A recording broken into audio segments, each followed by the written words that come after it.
الشابع لقد اشتقت كثيرا לעائلתי. התגעגעתי לחיים חופשיים.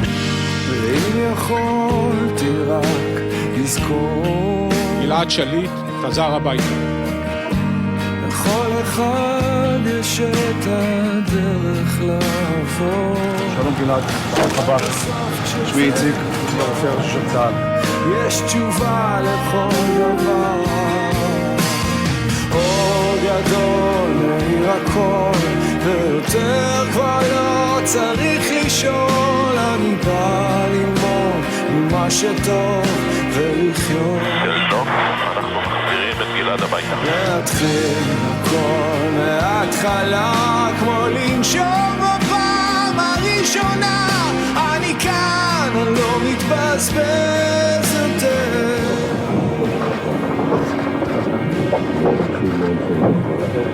כאילו הרבה שנים